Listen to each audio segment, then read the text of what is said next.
Je m'appelle Lucienne Morel, j'ai 72 ans et ce soir-là, ma belle-fille m'a humiliée devant 60 personnes comme si je n'étais rien. Suivez mon histoire jusqu'au bout et dites-moi de quelle ville vous la regardez. Je veux voir jusqu'où ira cette vérité choquante. Je venais à peine d'entrer dans la salle du restaurant, encore avec mon manteau au bras, quand la voix d'Élodie, ma belle-fille, a claqué dans l'air comme un fouet. « Lucienne, pas ici, va manger dans le local de ménage, c'est plus adapté pour toi. » Le local de ménage, avec les seaux, les manteaux mouillés et l'odeur de javel. Je suis restée figée, et soudain, tous les regards ont glissé sur moi. Des regards surpris, gênés, certains amusés. Exactement comme si j'avais interrompu une pièce de théâtre alors que je n'étais même pas invitée à jouer. Élodie s'était avancée exprès, son verre de champagne à la main, son sourire figé, calculé. « Oui, le local, tu t'y connais bien, non? » Quelques rires en fusée, des rires nerveux, mais assez forts pour me cisailler la poitrine. J'ai cherché les yeux de mon fils, Mathieu, mon unique enfant, celui pour qui j'ai travaillé 40 ans sans un jour de repos. Il était assis à côté d'elle. Il m'a regardé une seconde, une seule, puis il a baissé les yeux sur son téléphone, comme si je n'existais pas, comme si l'humiliation de sa mère ne méritait même pas un mot. Un serveur s'est approché, mal à l'aise. « Madame, votre chaise, on m'a demandé de la retirer. » Élodie hocha la tête avec autorité. « Elle bloque la vue, enlève-la. » Le serveur tira la chaise d'un geste sec. Le bruit métallique sur le sol fit tourner plusieurs têtes. J'ai entendu quelqu'un murmurer « C'est sa belle-mère, mon Dieu !» Je tenais une petite boîte cadeau dans ma main, le présent symbolique que j'avais préparé pour leur 20e anniversaire de mariage. Le papier se froissait entre mes doigts. Je sentais mon cœur battre trop fort, trop vite. Je me suis vue dans la vitre à côté de la scène. Une femme de 72 ans, bien coiffée, bien habillée, mais traitée comme une intruse dans la fête qu'elle avait elle-même financée. Je n'ai pas crié, je n'ai pas pleuré, je n'ai pas supplié. Je me suis simplement avancée d'un pas, puis d'un autre. Les talons de mes chaussures résonnaient dans le silence pesant. Élodie n'a pas pu s'empêcher d'ajouter assez fort pour que tout le monde entende. Voilà, elle a enfin compris sa place. Cette phrase a glissé dans la salle comme une lame froide. J'ai posé la petite boîte sur une table vide, puis j'ai tourné les talons sous les regards figés, sous les rires étouffés, sous l'indifférence de mon propre fils. Quand la porte s'est refermée derrière moi, l'air du soir m'a frappé au visage. J'ai senti mes mains trembler, mais pas de honte. Non, c'était autre chose, une lucidité glacée, une vérité qui se réveillait après des années de silence. Je me suis arrêtée sous un lampadaire, le cœur martelant, et j'ai murmuré « Très bien, si c'est ce qu'ils veulent, qu'ils assument ce qui va suivre. » Car ce qu'ils ne savaient pas, ce qu'Élodie n'aurait jamais imaginé, c'est que la vieille femme qu'elle venait d'humilier devant toute la salle détenait le pouvoir de faire s'effondrer leur petit monde en quelques heures, et avant l'aube, rien ne serait plus jamais comme avant. Avant de vous dévoiler ma vengeance surprenante, vous pouvez vous abonner à la chaîne et aimer la vidéo pour m'inspirer pour les prochaines vidéos. Quand je me suis éloignée du restaurant, mes pas résonnant sur les pavés humides, une pensée tournait en boucle dans ma tête. Comment avais-je pu en arriver là? À me faire traiter comme une étrangère par les 2 personnes pour qui j'avais tout sacrifié. Ma vie entière a été une longue suite d'efforts silencieux. Je suis devenue veuve à 28 ans. Mathieu avait 3 ans. Un enfant qui dormait parfois sur mes genoux pendant que je travaillais à la machine à coudre pour tenir les fins de mois. Pendant plus de 40 ans, j'ai cousu des uniformes scolaires, des rideaux, des nappes de restaurant, tout ce que les gens voulaient bien me confier.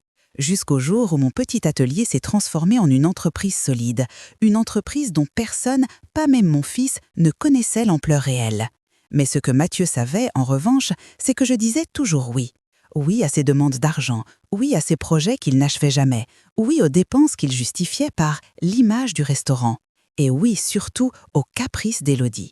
Elle n'a jamais aimé que je sois présente. Elle disait que je cassais l'esthétique de leur dîner, que je parlais trop doucement, que mes vêtements sentent la vieille couture. Pendant des années, j'ai laissé couler. On pardonne beaucoup quand on croit que son enfant a besoin de nous et qu'on espère qu'un jour il comprendra. Ce soir-là, j'étais venue avec un cœur léger. J'avais acheté ma robe il y a 2 jours, une robe simple mais élégante. J'avais passé l'après-midi à écrire quelques mots que je voulais leur lire. Un petit discours pour leurs 20 ans de mariage, rien que 3 phrases. Je l'avais glissé dans la petite boîte que j'avais déposée sur la table avant de sortir. Un geste tendre. Un geste inutile, apparemment. Plus je marchais sous les lampadaires, plus les images du dîner me revenaient, chaque détail me frappant comme une gifle. Le rire nerveux des invités, le serveur qui ne savait pas où poser son regard, la chaise retirée sans ménagement, et surtout, les yeux de mon fils détournés. Ce n'était pas la première fois qu'il restait silencieux face aux humiliations d'Élodie, mais jamais encore elle n'avait osé me reléguer publiquement au local de ménage. Jamais. J'ai serré les poings. Je sentais cette chose froide au fond de moi, une force étrange, nouvelle, comme si quelque chose que j'avais longtemps étouffé se réveillait enfin. Je me suis arrêtée au bord du trottoir, le vent du lac fouettant mon visage. Les voitures passaient, indifférentes, tandis que ma respiration se stabilisait lentement. Il y avait, dans l'air du soir, une odeur de liberté, de fin et de commencement. Parce que personne dans cette salle, ni Élodie, ni Mathieu, ni leurs amis, ne savait qui j'étais réellement. Ils connaissaient l'image qu'ils voulaient garder de moi, la vieille mère gentille, utile, qui paye et se tait. Mais la Lucienne qu'ils voyaient n'était qu'une ombre, une version rétrécie de la femme que j'avais dû devenir pour survivre. Je me suis assise sur un banc face au lac. L'eau noire reflétait les lumières du restaurant au loin, comme un rappel ironique de leur soirée parfaite. J'ai sorti mon téléphone. Mon doigt a glissé sur un numéro que je n'avais utilisé qu'une seule fois dans ma vie. La voix de Maître Durand, mon avocat, a répondu presque immédiatement. Et tandis que je l'écoutais, une certitude s'est ancrée au fond de moi. Si ce soir il m'avait rejeté, alors demain, c'est moi qui fermerai définitivement la porte. Je n'avais plus l'âge d'attendre qu'on me respecte. Et surtout, je n'avais plus l'intention de permettre qu'on me piétine encore. Cette nuit-là, au bord du lac silencieux, j'ai pris la décision qui allait faire basculer toute notre histoire. Je suis restée un long moment assise sur ce banc, à regarder les reflets trembler sur l'eau du lac. Le froid me traversait la peau, mais ce n'était rien comparé à la brûlure encore fraîche dans ma poitrine. Chaque seconde de la scène au restaurant repassait dans ma tête, plus nette, plus douloureuse. Depuis qu'Élodie était entrée dans notre vie, il y avait toujours eu de petites humiliations. Des phrases qui piquent mais qui passent, des regards dédaigneux, des soupirs exagérés quand j'arrivais avec mes vêtements simples ou mes cadeaux faits main. Je me suis souvent dit que ce n'était pas grave, que certaines belles filles sont maladroites, qu'il faut du temps pour s'apprivoiser.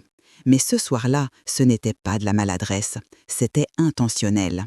Et c'était la première fois qu'elle osait le faire en public, devant leurs amis, leur entourage, leurs clients, comme si ma présence était une tâche à effacer. Je revois encore Élodie se pencher vers une de ses amies, l'air triomphant. « Je t'avais dit qu'elle ferait une scène, elle ne sait jamais se tenir. » Faire une scène, moi qui n'avais même pas ouvert la bouche. Je revois un invité, un homme que je n'avais jamais vu, chuchoter. « C'est la mère du restaurateur ?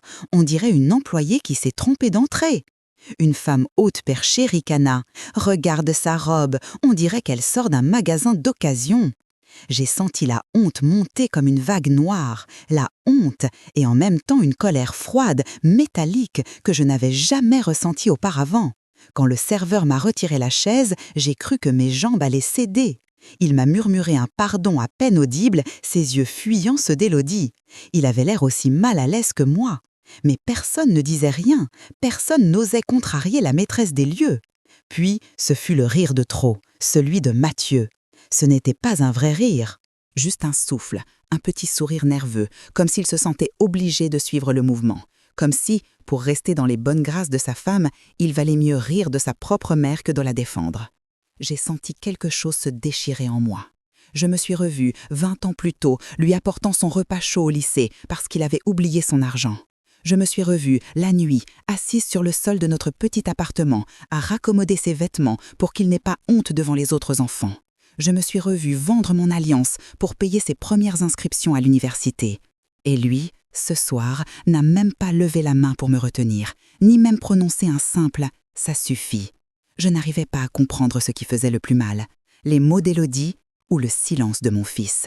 Quand je me suis levée pour partir, j'ai entendu derrière moi un dernier commentaire étouffé. « Elle exagère, elle pourrait attendre qu'on lui dise où s'asseoir au lieu de faire sa drama queen. » C'est là que j'ai compris. À leurs yeux, je n'étais pas une mère. J'étais un poids, un meuble, un porte-monnaie sur pattes. Chaque pas que je faisais vers la sortie pesait comme du plomb. La main posée sur la poignée de la porte, j'ai senti mon cœur battre si fort que j'ai dû fermer les yeux pour retrouver un semblant d'équilibre. Quand je suis sortie, l'air froid m'a giflé plus fort qu'Élodie ne l'aurait jamais fait.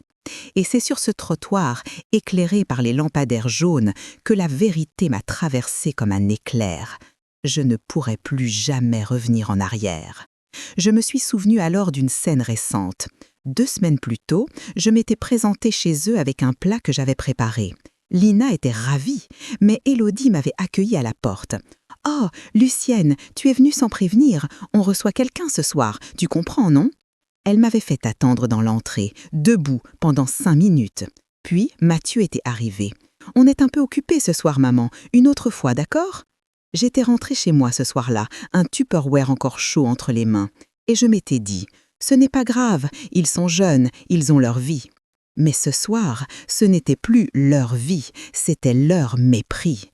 Et il n'y avait plus d'excuses possibles. Je suis restée longtemps sur le banc, les mains jointes sur mes genoux, jusqu'à ce que la douleur laisse place à une sorte de calme dur, presque tranchant. J'ai senti une phrase naître au fond de moi, comme une évidence. Je ne serai plus jamais leur victime silencieuse. Et cette phrase, prononcée sans voix, sans témoin, a déclenché le reste.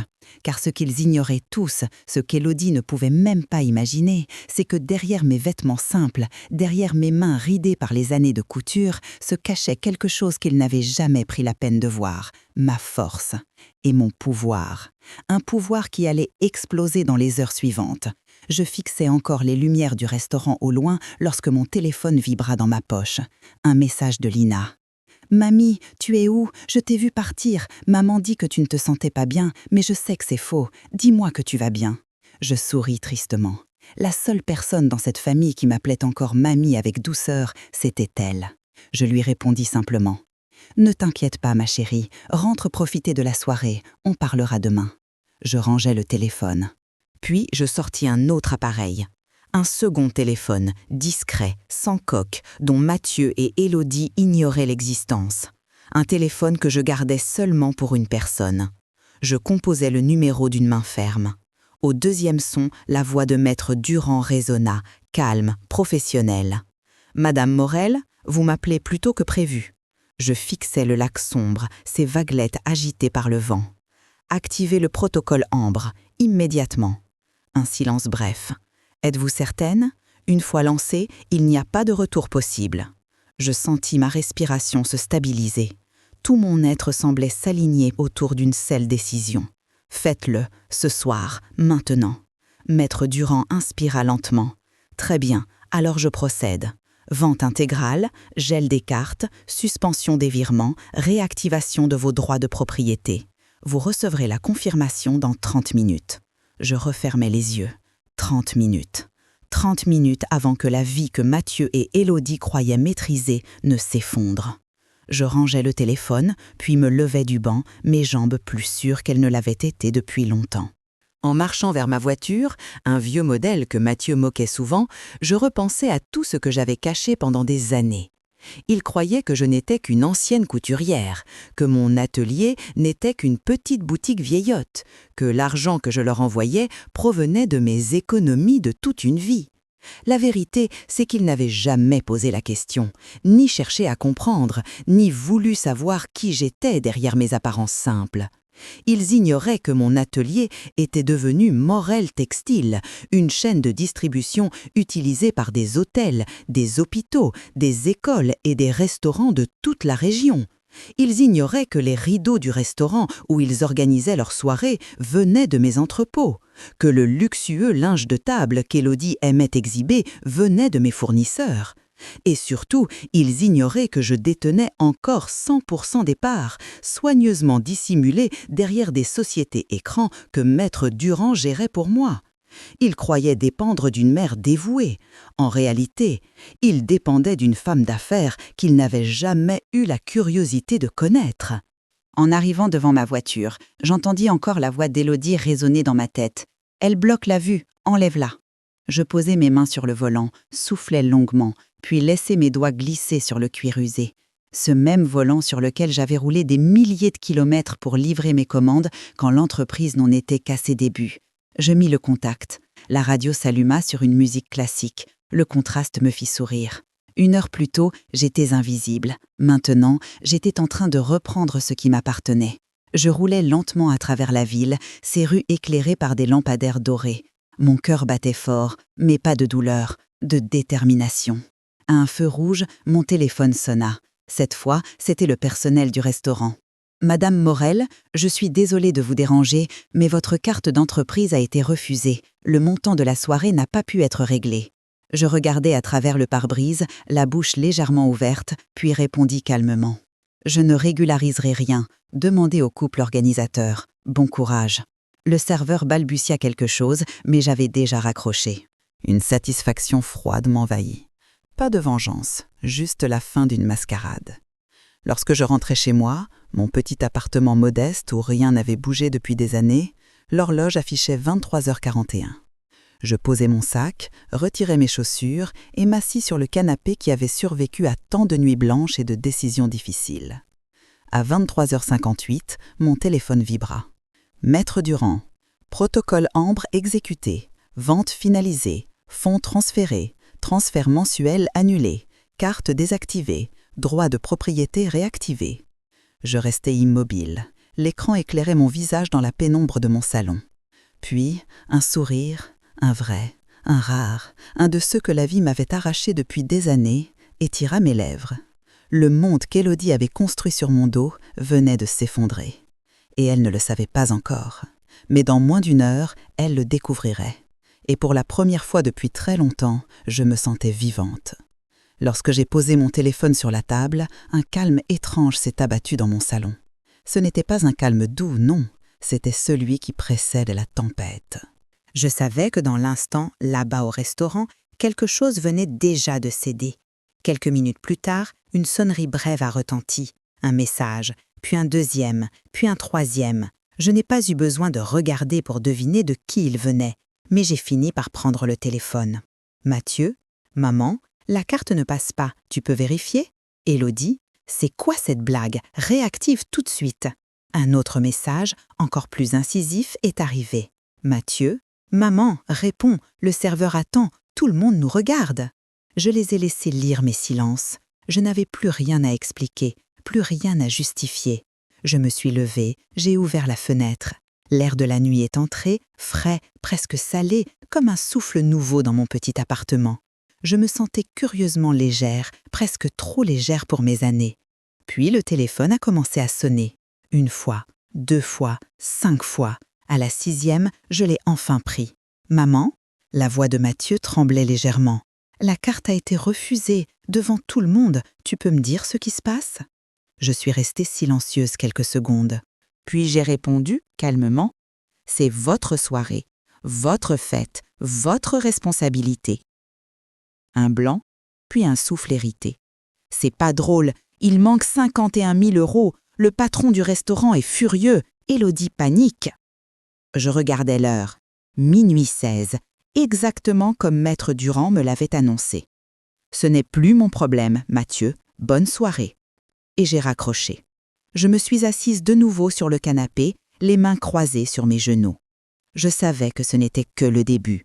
Les vraies secousses allaient arriver maintenant, les unes après les autres, comme des vagues trop fortes pour que Mathieu et Élodie puissent continuer à faire semblant.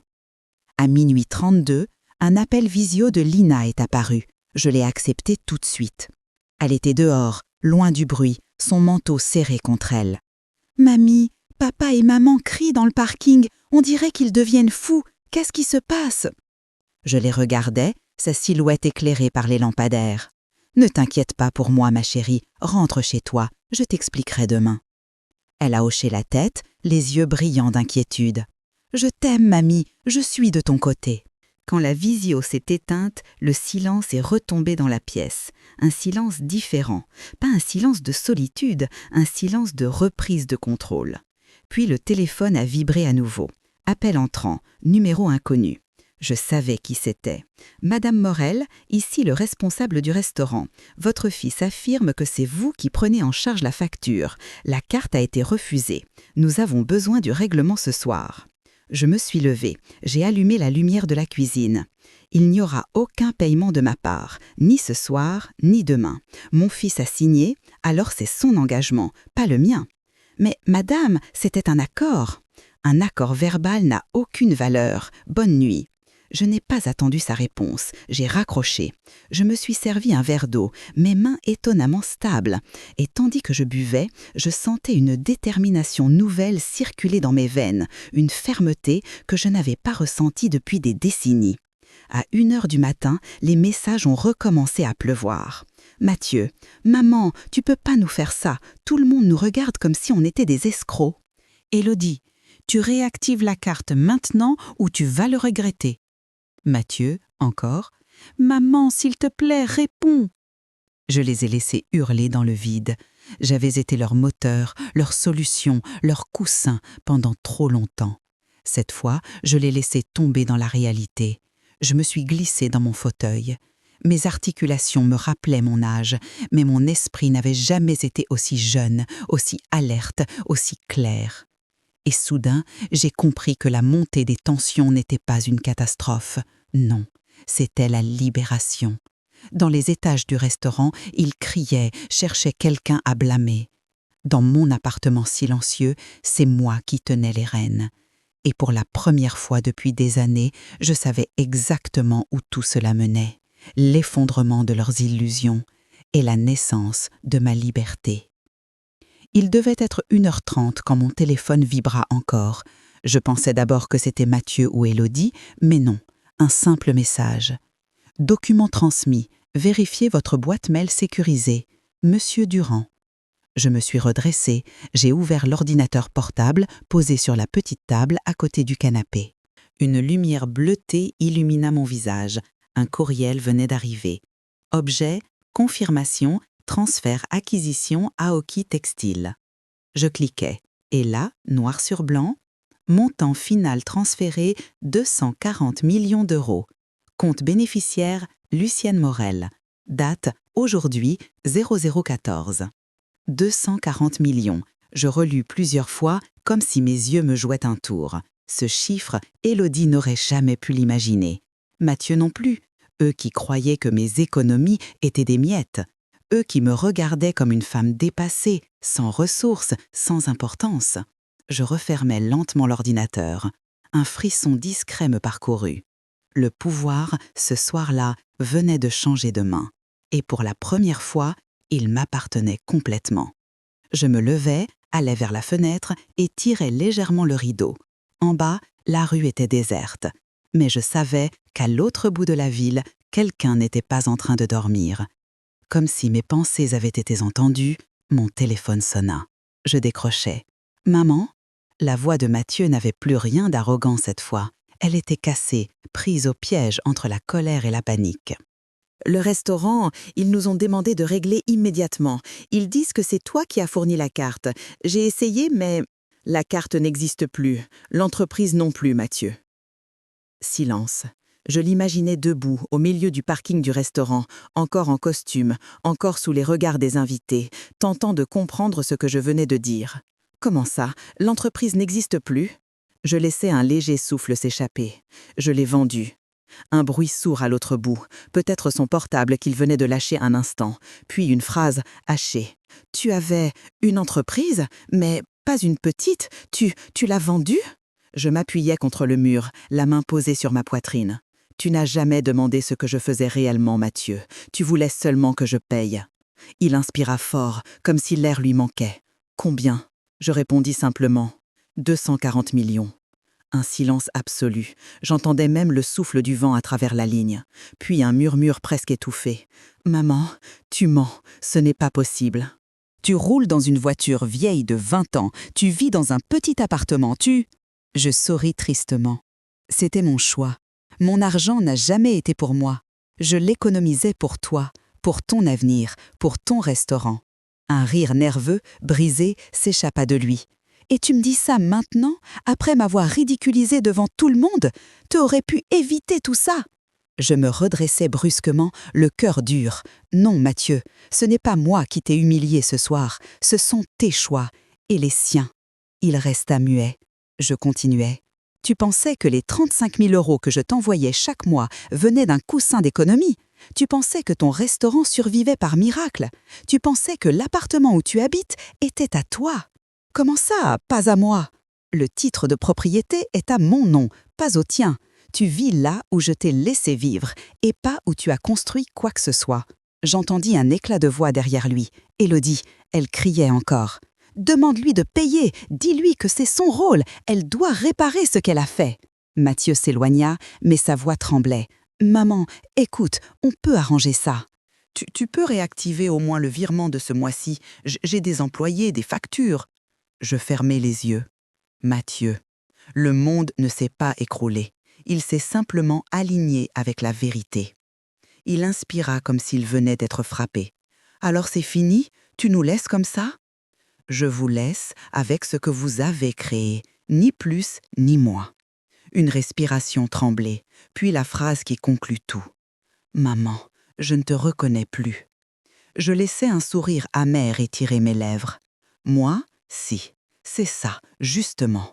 Pour la première fois depuis des années, je me reconnais. Et j'ai raccroché. Je restai immobile quelques longues secondes. Puis, lentement, une sensation étrange m'envahit. Pas de joie, pas de vengeance, quelque chose de beaucoup plus profond.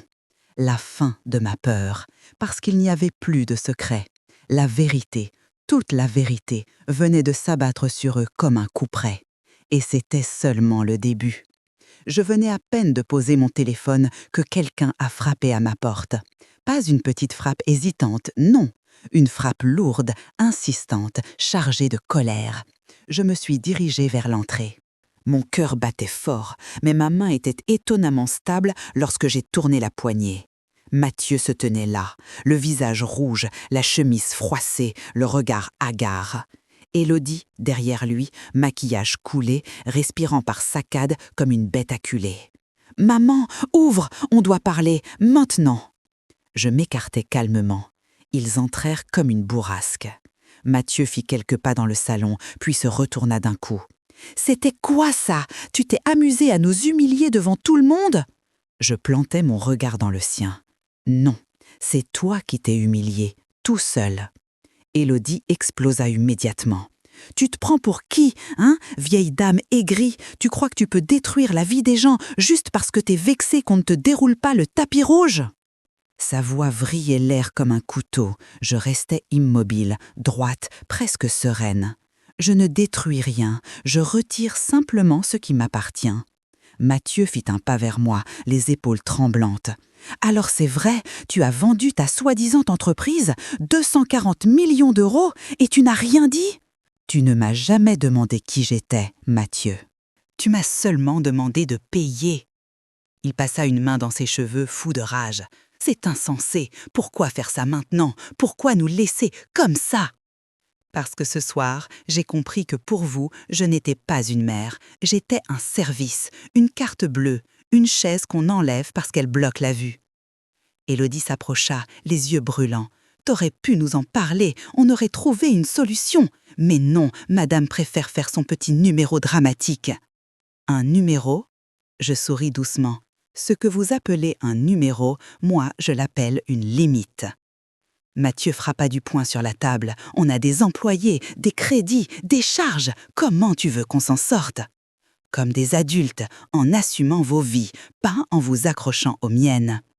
Élodie explosa en un rire nerveux, presque hystérique. « Mais c'est nous la famille, tu nous dois ce que tu as !»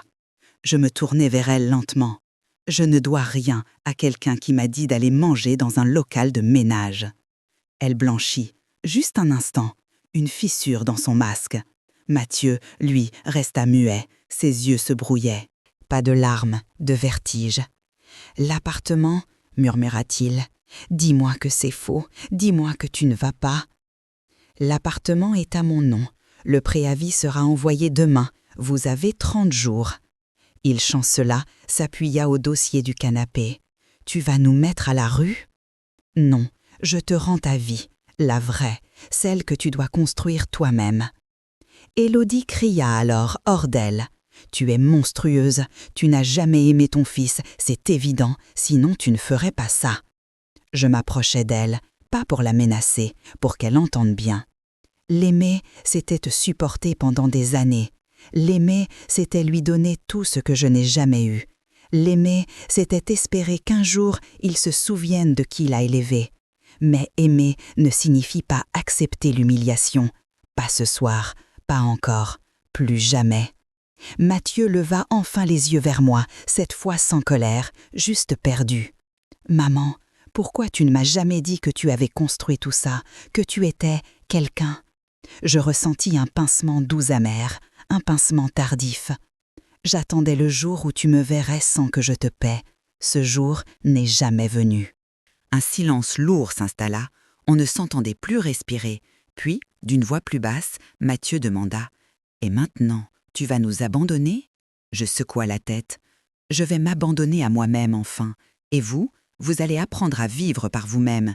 Il était temps. » Élodie poussa un cri, un vrai, de rage pure. « Tu vas tuer notre vie !»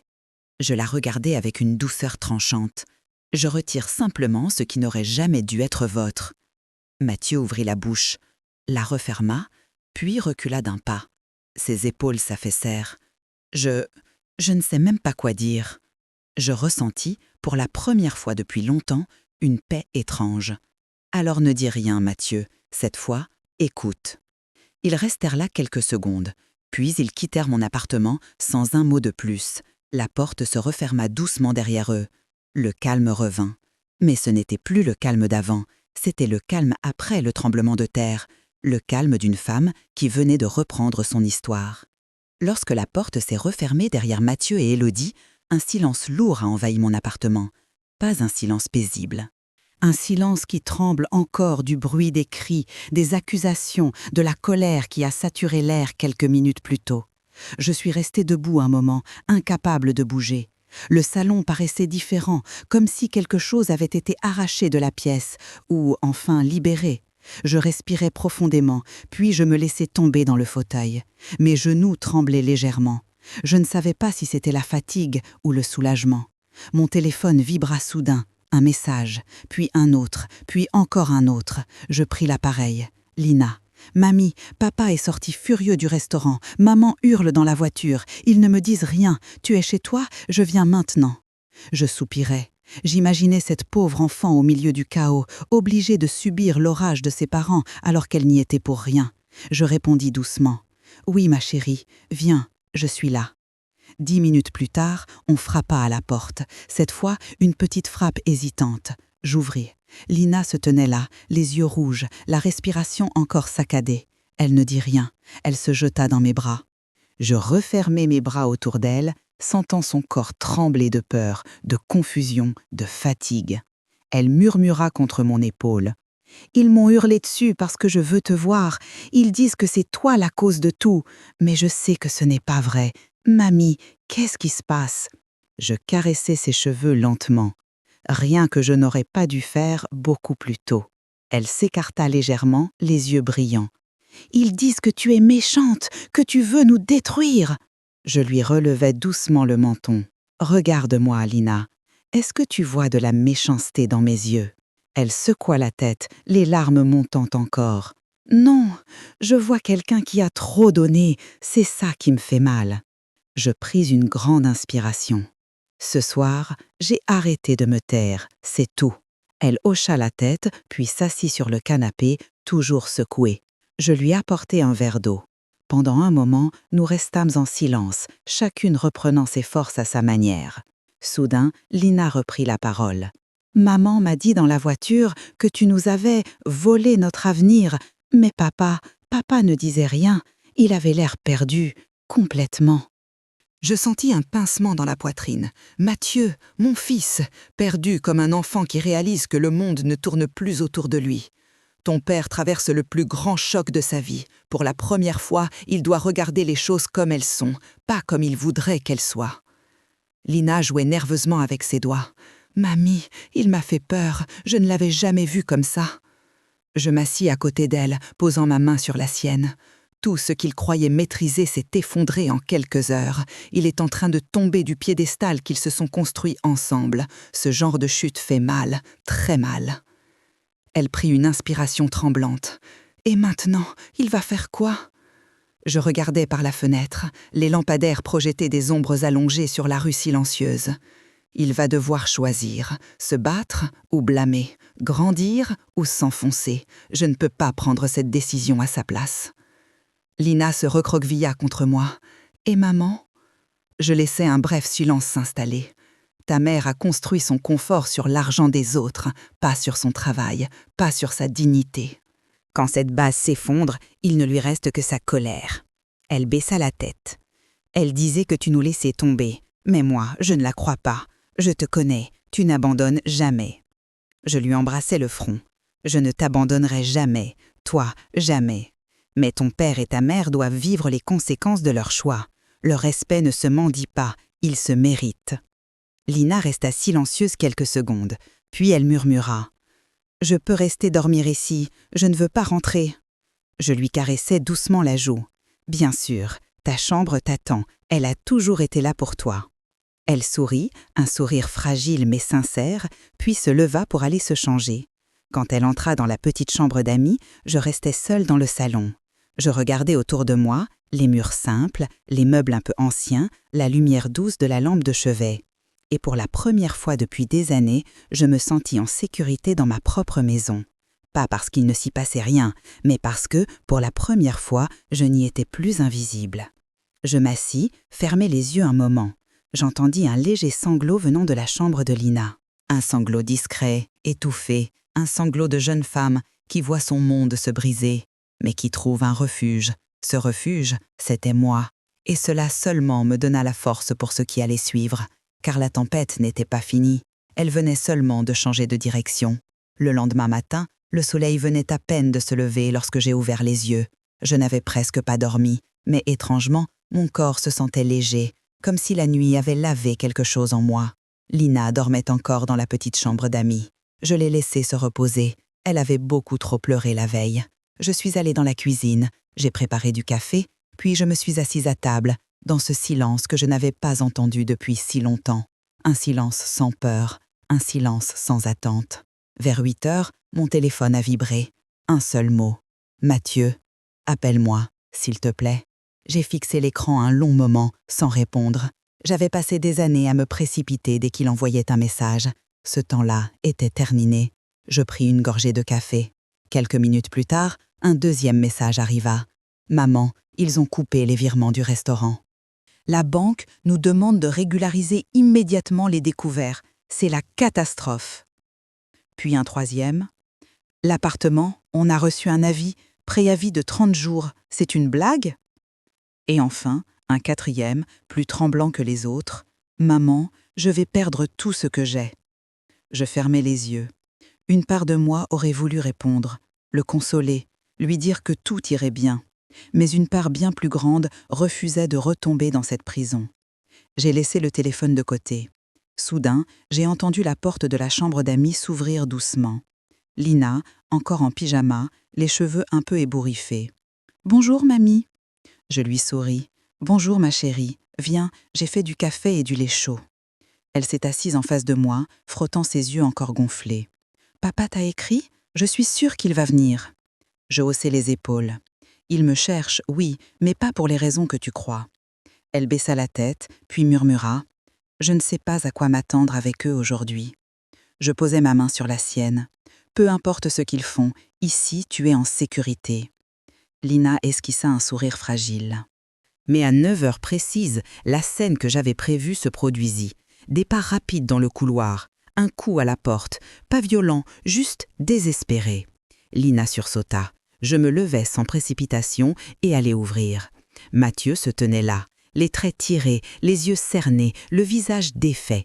Il n'avait plus rien du fils sûr de lui de la veille. Il semblait plus vieux, plus petit, comme s'il avait perdu toute stature pendant la nuit. Élodie n'était pas avec lui. Il resta une seconde sans parler, puis sa voix se brisa. « Maman, s'il te plaît, aide-moi. » Je restais dans l'encadrement de la porte. Il ne rentrait pas tant que je ne l'invitais pas, une règle qu'il n'avait jamais respectée autrefois. Il avala difficilement sa salive. « Le restaurant, ils ont bloqué nos comptes. Les fournisseurs exigent le paiement immédiatement. On doit 47 000 €. Je n'ai rien, rien. » Je ne dis rien. Il continua à paniquer. « L'appartement, la lettre est arrivée ce matin. 30 jours. Tu ne peux pas faire ça. Tu ne peux pas nous jeter dehors. Pas moi, pas Lina. » À l'entente de son nom, Lina sortit timidement de la cuisine. Mathieu la vit et tendit la main vers elle. « Ma puce, viens. Papa doit te parler. » Mais elle ne bougea pas, elle resta à côté de moi. Ce simple geste déchira quelque chose en lui. Il ferma les yeux, inspira profondément, puis laissa tomber sa défense. « Maman, j'ai besoin de toi. Je sais que j'ai été ingrat. Je sais que j'ai laissé Élodie te maltraiter. Je sais que j'ai été aveugle. Mais s'il te plaît, ne me laisse pas tomber maintenant.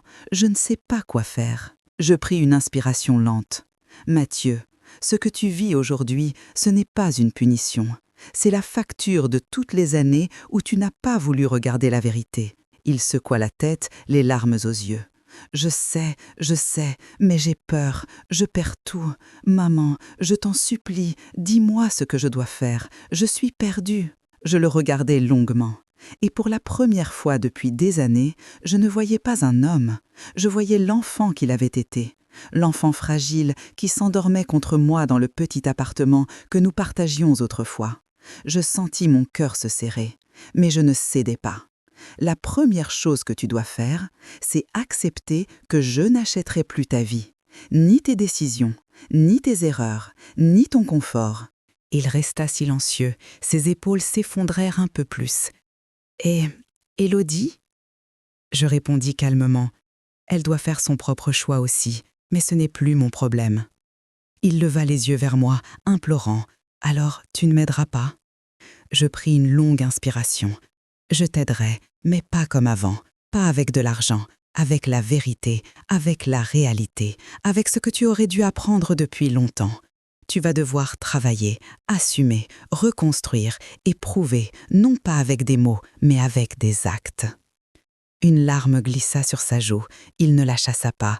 Puis il murmura « Est-ce qu'un jour tu me pardonneras ?»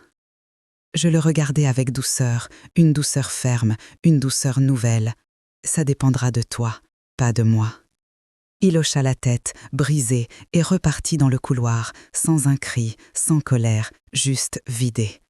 Quand la porte se referma, Lina posa sa tête sur mon épaule. « Mamie, j'ai peur pour lui. » Je la serrai doucement. « Moi aussi. » Mais parfois, pour se relever, il faut d'abord toucher le fond. Et je savais, au plus profond de moi, que ce n'était pas encore fini. Le vrai tournant émotionnel venait seulement de commencer.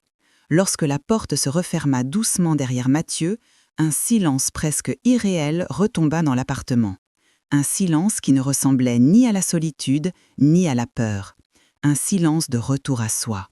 Je suis restée immobile un long moment, la main encore posée sur la poignée, comme si mon corps refusait de bouger avant que mon esprit n'arrive à se replacer dans la pièce.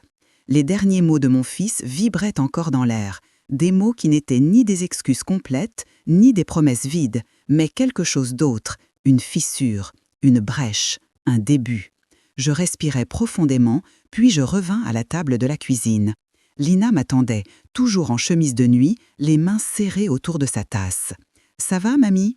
Je m'assis en face d'elle, le cœur encore un peu lourd, mais étonnamment calme. « Oui, ma chérie, ça va. » Elle me scruta longuement, comme si elle cherchait les mensonges derrière mes mots. Puis elle souffla doucement. « Papa, il avait l'air tellement perdu. » Je hochai la tête. Il réalise quelque chose qu'il n'a jamais voulu voir. Et ça fait mal. Lina regarda ses mains. Tu crois qu'il peut changer, pour de vrai? J'observais le rayon de lumière qui traversait la fenêtre et venait se poser sur le bord de la table comme un signe discret que le jour recommençait malgré tout.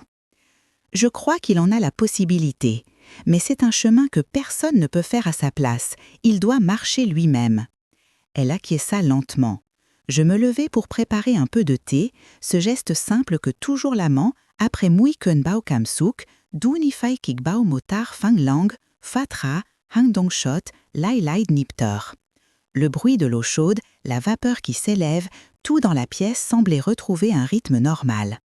Lorsque je posai les 2 tasses sur la table, Lina souffla comme si elle venait enfin de relâcher un poids immense. « Mamie, je veux rester ici quelques jours. » Je lui pris la main. « Tu peux rester autant que tu veux, tant que tu as besoin. » Elle sourit faiblement, puis se leva pour ranger quelques affaires dans son sac. Je restai seule quelques minutes, la tasse chaude entre les mains. Je fixais la fenêtre, observant les passants qui commençaient leur journée sans savoir qu'à quelques mètres, 3 vies venaient de changer de trajectoire pendant la nuit. Et pour la première fois depuis longtemps, je n'avais plus ce poids écrasant dans la poitrine. Pas parce que les choses étaient simples, non, parce qu'elles étaient enfin vraies. Aux alentours de midi, Lina sortit de sa chambre, habillée, les cheveux attachés rapidement. « Mamie, je vais passer à l'université cet après-midi. J'ai un devoir à rendre, mais je reviens ce soir. » Je l'embrassai sur le front. « Vas-y, ta vie continue, et moi, je vais apprendre à laisser la mienne continuer aussi. » Elle partit, me laissant seule dans l'appartement. Un instant, la vieille solitude tenta de revenir, celle d'avant, celle qui blessait. Mais elle n'y arriva pas. Il y avait quelque chose de différent maintenant, quelque chose qui ressemblait à de la liberté. Je décidai de sortir marcher un peu. Les rues de mon quartier, d'ordinaire banales, semblaient soudain plus vastes, plus légères. Je regardais les vitrines, les enfants qui couraient derrière un ballon, les mères qui discutaient, les vieux couples marchant bras dessus bras dessous. Je n'étais plus une femme qui se cachait derrière son travail, derrière sa culpabilité, derrière ses transferts bancaires. J'étais moi. Je m'arrêtai un moment près d'un petit square. Le vent passait entre les feuilles, soulevant délicatement les cheveux de quelques enfants qui riaient aux éclats. Leur joie pure me fit sourire malgré moi. Et là, sur ce banc de parc, je réalisai quelque chose que je n'avais jamais osé penser. Je ne vivais pas pour moi depuis très, très longtemps. Je vivais pour sauver, pour arranger, pour maintenir debout ce qui s'écroulait depuis des années, pour porter ce que personne d'autre ne voulait porter. Je restai là longtemps, à contempler le va-et-vient de la vie autour de moi. Puis je revins chez moi, l'esprit étonnamment clair. En ouvrant la porte, quelque chose m'attendait sur le paillasson.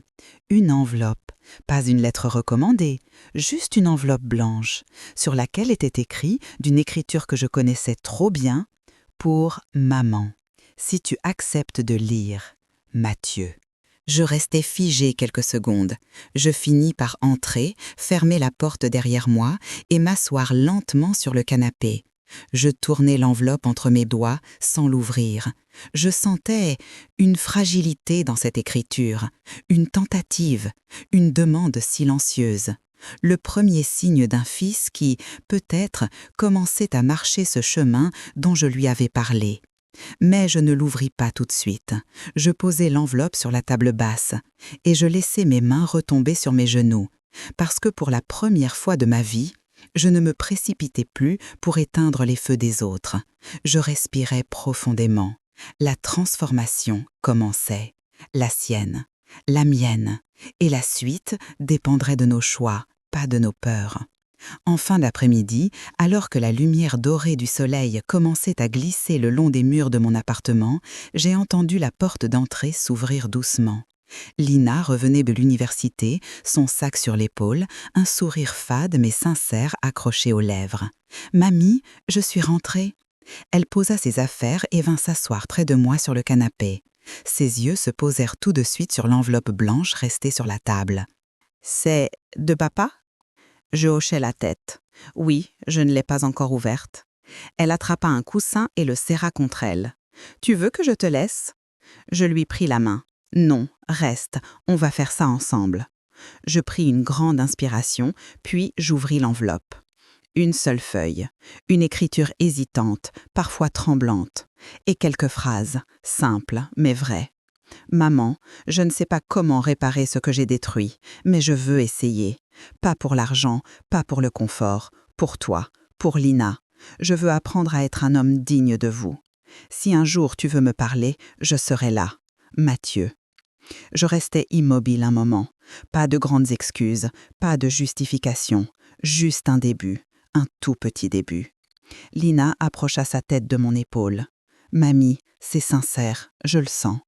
Je fermai les yeux. Une part de moi voulait se protéger, rester méfiante. Mais une autre part, plus profonde, plus ancienne, murmurait doucement. Les gens peuvent changer quand la vie les oblige à se regarder enfin en face. Je repliai la lettre et la posai soigneusement dans une boîte en bois sur la table, la même boîte où je conservais les souvenirs importants. Puis je regardai Lina.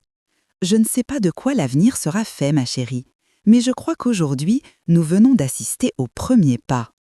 Elle sourit, un sourire qui éclairait toute la pièce. Et c'est suffisant pour commencer. Le soleil s'était presque couché.